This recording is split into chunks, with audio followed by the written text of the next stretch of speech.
Many consider Venice in Italy to be the most haunted place in all of Europe. So these are the top 5 most haunted places in Italy as a whole. Coming in at number 5 is the Hospital of Colorno in Parma. It's considered to be one of the most haunted places in Italy. This asylum began in 1873 and was only used for psychiatric patients and later a hospital for the mentally ill. Later on, they had begun housing people like prostitutes, alcoholics, and even small children, deemed by society as dangerous. At first only being a temporary situation for patients, soon became their permanent home. Doctors and psychiatrists working performed experimental new treatments on the patients like frontal lobotomies and electroshock therapy. Patients were locked away in small rooms, many forced to stay all day long like they were prisoners, many getting very claustrophobic, and people have said they can see drawings and scratch marks on the inside of the doors from past patients staying in the rooms. The hospitals were closed down in 1979 and now remains abandoned, but the inside still has clothes, scattered documents, old wheelchairs, and blankets. The front area is completely grown over with shrubs, vines, and trees. Anyone can go and visit the asylum, and many who have gone claim they have heard doors slamming, loud thuds, sounds of water, and even seen the ghosts of patients roaming the halls.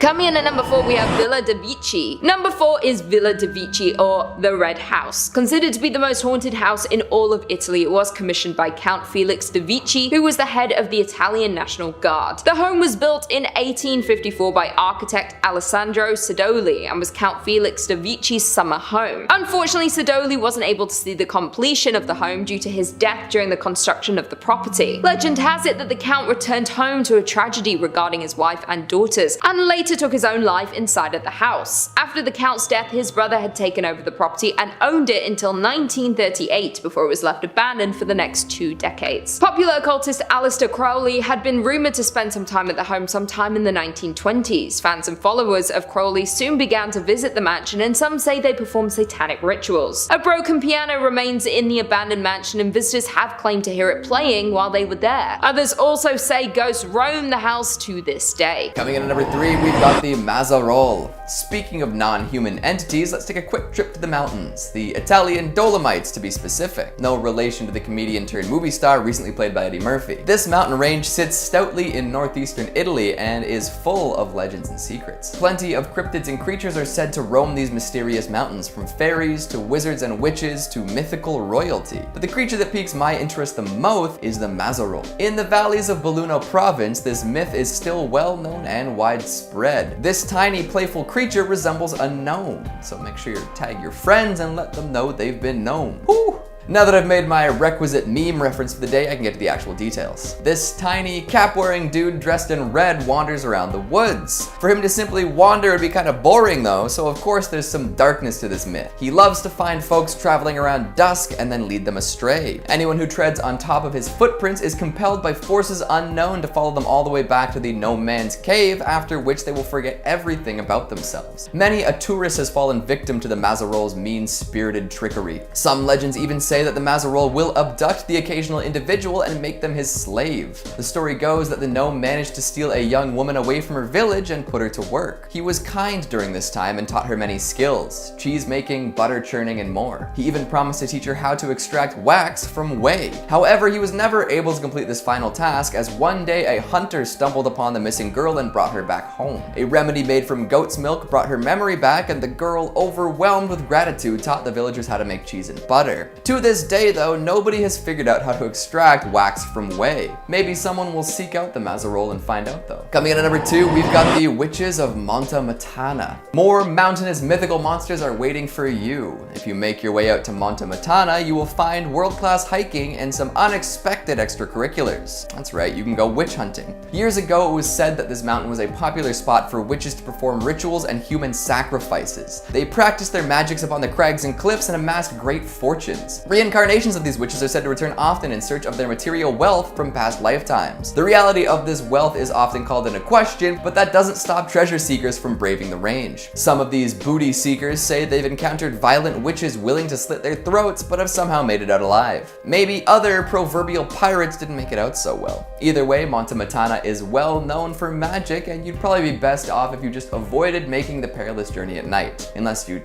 like to run into some witches, and in that case I'll reserve judgment. And finally, at number 1, we've got Poveglia Island. This tiny island about a half-mile from Venice has been shut off from the public for years. Some call it the Plague Island. Why? Well, I'll get to explaining. In the late 18th and early 19th centuries, this fortified island was used as a quarantine station. Over 160,000 infected folks were brought here to live out their last painful days away from the healthier portion of the population. Many mass graves have been discovered nearby over the years, proving how unfortunate anyone who paid Poveglia a visit really was. Napoleon stored weapons on this island as well, and when it was discovered, many small battles were waged. This, of course, added to the island's body count. Even later on, a mental hospital was built on the island. Legends say that one of the doctors in charge would treat his patients horribly, often torturing them and tossing them from the bell tower. With all these horrifying historic events taking place on the island, it's no wonder that folks think it's haunted. In fact, there's absolutely zero public access to this island. The folks in charge have deemed it too dangerous to visit. Venturing out to Poveglia is literally illegal. What could they be hiding out there? Coming in at number 5, we've got water blades. While this may be a tale told around the world, it seems to have a strong presence in Italy. Sure, the name sounds cool, maybe even conjuring up some images of wicked aquatic swords, but the reality of water blades is horrific. In fact, if you really like water parks, you might want to skip this entry altogether. I don't want to just ruin them forever for you. We've all heard of razor blades and other assorted sharp objects showing up where they shouldn't. Halloween candy, playground equipment, door handles, and more. But those are all relatively controllable once you've realized the present danger. Water blades, on the other hand, will rip and tear until there's nothing left. The urban legend floating around implies that some folks have been fastening razor blades to parts of water slides at popular theme parks in Italy. You can imagine what might happen if someone went slip sliding down one of these horrible traps. Maim is an understatement in cases like these. Thankfully, this urban legend seems to be staunchly set in the false category. For something that purportedly happens quite often, reports of such activity are very rare. The actual affliction of rapidly descending individuals doesn't seem to happen. Still, the legend must be very effective, especially because it seems to get told so often. I suppose the lesson to be learned from this one is be careful using public facilities.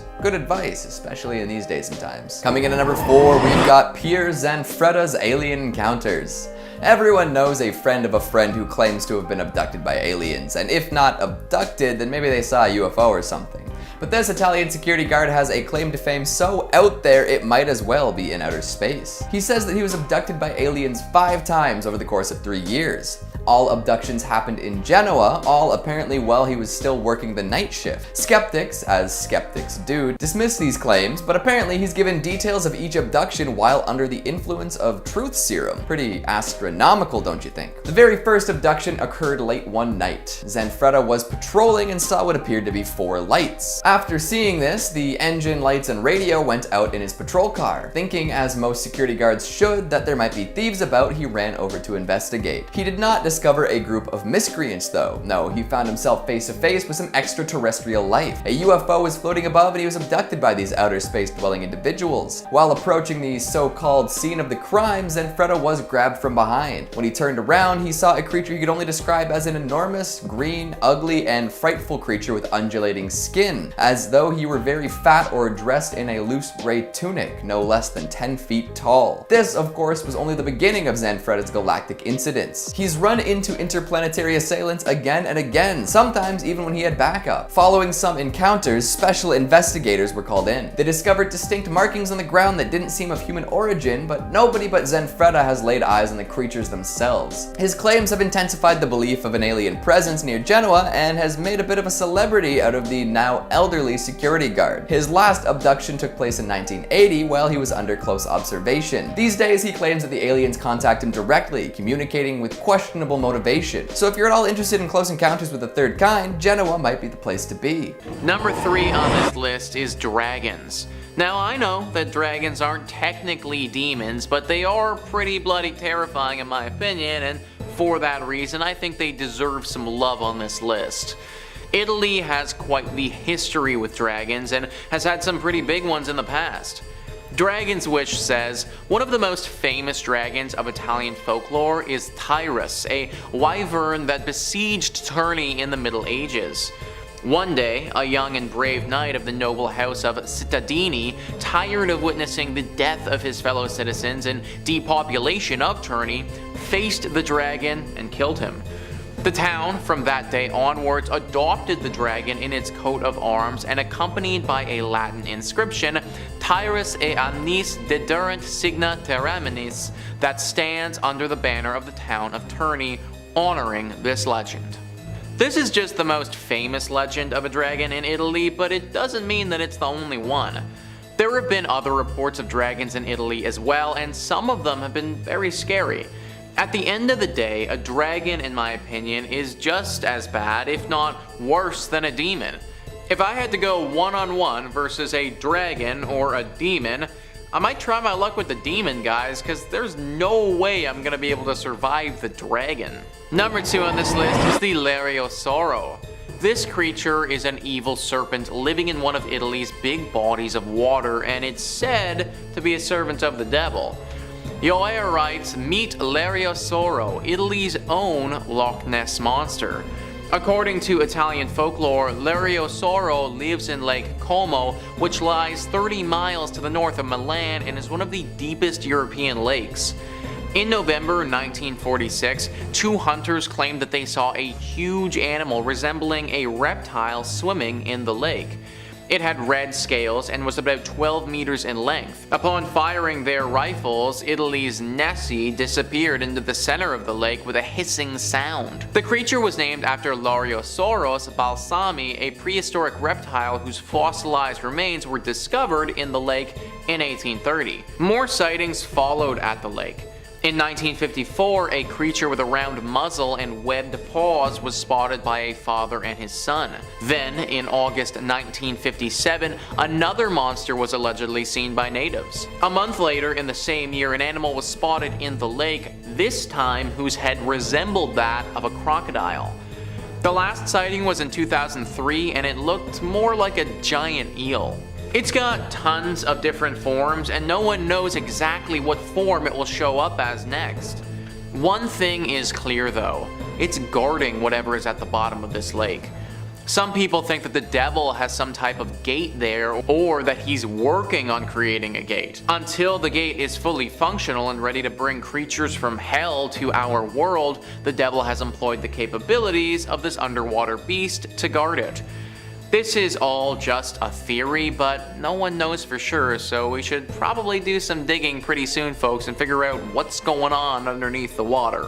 And number 1 on this list is the ferocious beast.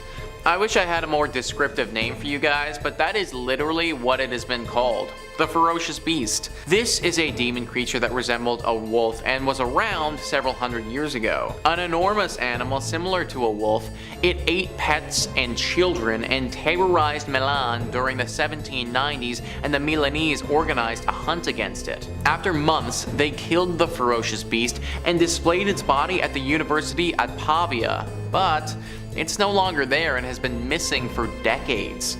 Informal sources claim it was stolen, destroyed during World War II, or removed specifically by German actions during that war. So there are a lot of rumors that have circulated about what actually happened to this beast, but something that wasn't brought up there was that it still might be alive. Yes, it was killed back in the day, but now with this pelt mysteriously vanishing, people are thinking that this thing could have come back to life. Now this would have been with the help of the devil himself. The legend says that the devil realized how deadly this beast was to us humans. He saw some serious potential here and didn't want to let it go to waste. So he finally decided to come back and claim the pelt and then bring this thing back to life, but as a servant of the devil. Now its main goal is to serve as a demonic hellhound and claim as many bodies as it can before it's killed once again. Although killing it a second time is going to be a lot harder, considering now it has demonic abilities to go along with it. Number 5 on this list is the Badalisc. The Badalisc is a beast in Italian folklore that is said to annoy the living hell out of the villagers it's nearby. Bestiarium says, in the Val Carmonica, a valley in the central Italian Alps region, there is a local celebration which is connected to a legend about a mythical monster. This monster is the Badalisc, a creature with a huge head and large mouth, adorned with 2 tiny horns and 2 brightly glowing eyes.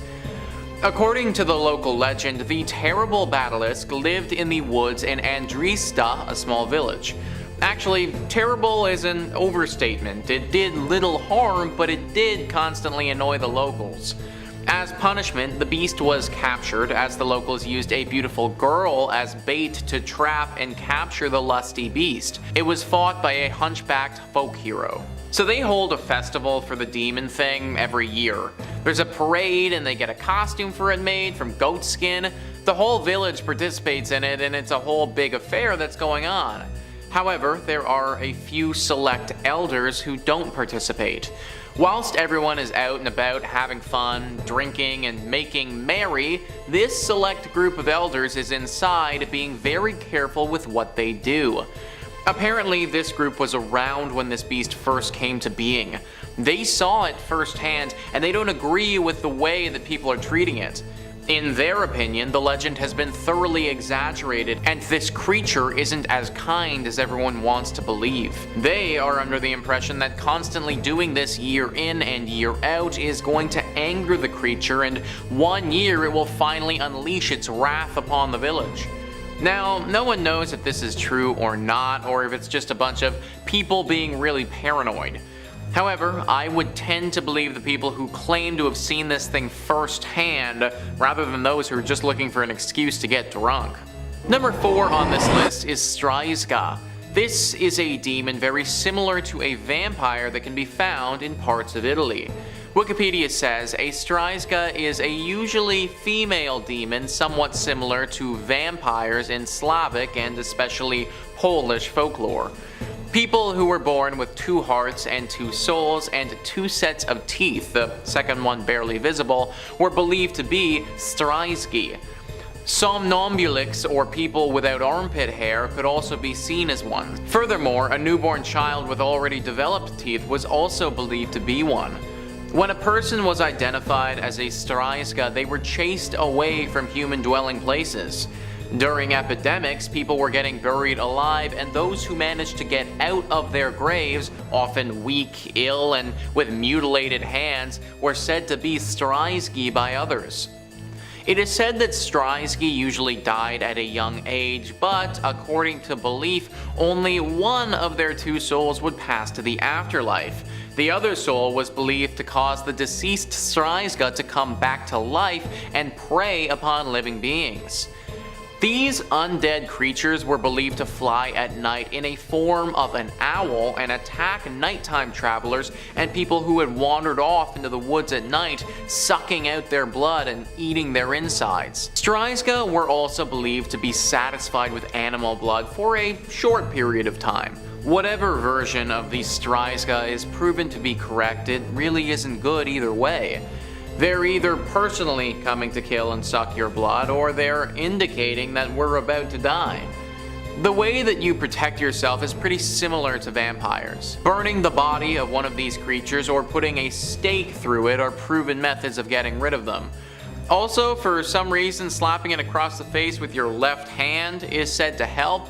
Not sure if I want to be the one trying that method though. Coming in at number 3, Villa Magnoni. Next on the list is another abandoned house, the Villa Magnoni, and what makes this story even creepier is not much is known about this house, like who built it or why it has become abandoned. Many attempts to sell the house have failed time and time again. It's now owned by the University of Ferrara. They wanted to turn the villa into a research lab, yet to this day nothing has been done about that. The events in the 1980s really turned this place into a very haunted attraction and gave it its infamous name of the Curse of Villa Villa Magnoni. 4 men went to check out the abandoned villa one day and claimed to hear children's voices in the distance. They ran towards it, but nothing was there. Instead, they saw an old woman behind one of the windows screaming at them in a violent rage, telling them to leave now and to never return. The men were terrified and ran, but unfortunately they were all hit by a car, and 3 out of 4 of them lost their lives. Due to the tragedy of the guy's death, the town council of Kona had all doors and windows of the villa walled up. But oddly enough, a week later, the window the men had seen the old woman in was now open. Other tourists since then say they have heard a woman whispering threats whenever they pass the house.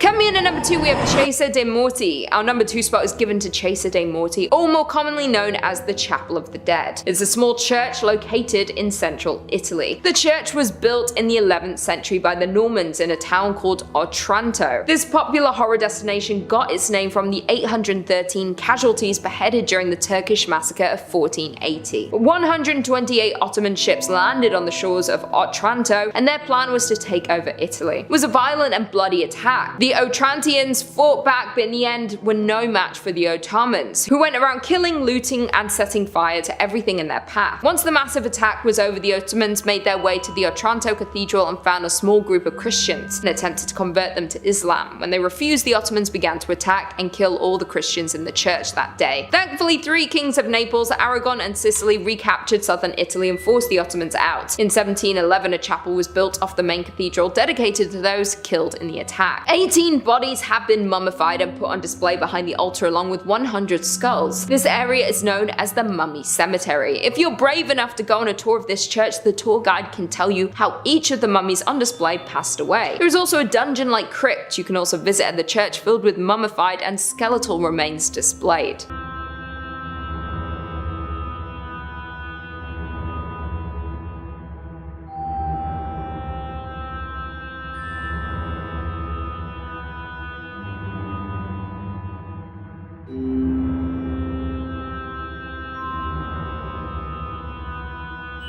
And finally, coming in at number 1, we have Poveglia Island. Poveglia Island, also known as the Island of the Ghosts or the Forbidden Island. Poveglia is a small island between Venice and Lido. This little island was used to quarantine individuals suffering from the plague and other diseases. Many individuals were there living out their final days before being burned in mass graves. If anyone in the surrounding areas were even remotely sick, they were shipped off to the island to be separated from the healthy people and left there to die. In 1922, the island was turned into a mental hospital, bringing in even more tragedy to this already harrowing place. The doctor that ran the hospital conducted many brutal experiments on the patients on the island. He believed that mental illness could be treated and cured with lobotomies, using tools such as hammers, drills, and chisels to perform these experiments. Many say the doctor eventually went mad and took his own life by jumping off the bell tower. A nurse working witnessed this and stated that the doctor survived the fall but was choked to death by a mysterious mist. Somehow the mental hospital stayed open until 1968 before it was abandoned to this day. More than 160,000 victims were cremated on this island over the years, and even today more than 50% of the soil on the island is made up of human ash. The island has remained untouched for decades, and locals and tourists are banned from visiting. Even though the island doesn't allow tourists, many paranormal groups have filmed episodes about their findings on the island. The Ghost Adventures crew spent 24 hours on the island, and they experienced many things such as creepy music, weird energy, unexplainable equipment malfunctions, and when using their ghost monitors, they flew off the charts. Needless to say, this is one of the most, if not the most, creepy and haunted place in Italy, if not the world.